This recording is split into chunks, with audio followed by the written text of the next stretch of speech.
De l'avis du secrétaire général national du syndicat des inspecteurs et des inspectrices de l'éducation et de la formation, Alcantara Sarr, 200 heures sont annuellement perdues sur les 1290 définies pour le quantum horaire. En cause, explique-t-il, les nombreuses perturbations du système scolaire. L'inspecteur a ensuite tiré cette conclusion: chaque enfant sénégalais de l'élémentaire perd en moyenne une année de scolarité.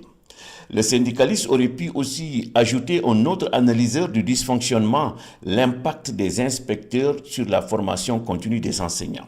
En effet, certains maîtres restent parfois plusieurs années sans accueillir un inspecteur dans leur classe. Ce n'est pas tout. À l'issue d'une réunion d'animation pédagogique, les maîtres ont parfois des divergences sur certaines questions pédagogiques. Dans ce cas de figure, l'arbitrage de leur inspecteur est souvent sollicité. Malheureusement, beaucoup d'entre eux ne répondent pas, alors que leur éclairage pourrait conduire à l'adoption d'invariants dans les pratiques des membres d'une même cellule d'animation pédagogique. La réponse des inspecteurs pourrait également susciter la motivation chez les enseignants qui auront la faveur de leur jugement, qui est insensible à la reconnaissance.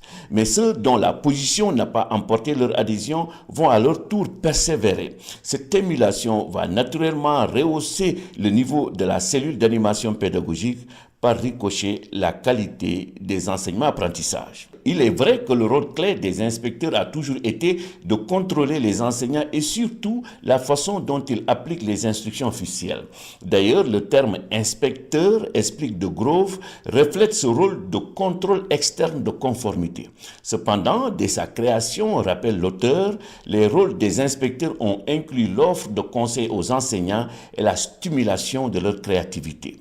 Rappelons aussi que ce n'est pas au Sénégal seulement qu'on observe les carences mentionnées plus haut. Dans beaucoup de pays, constate de Grove, on note un manque d'impact des inspecteurs sur l'école. Cela, poursuit-il, est principalement dû à la rareté des visites, au fait que les enseignants ne les apprécient pas et à l'absence de suivi régulier. Mais à la décharge des inspecteurs, on peut dire qu'à leur mandat de contrôler et de conseiller les maîtres, se sont ajoutées des fonctions chronophages. Van Bruggen renseigne dans ce sillage qu'un rapport concernant plusieurs pays européens décrit 8 tâches quotidiennes.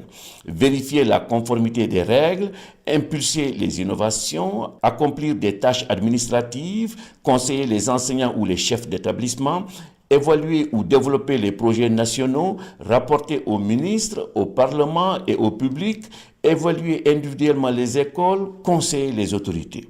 Nul doute que les inspecteurs de l'éducation et de la formation du Sénégal se retrouveront dans cette description.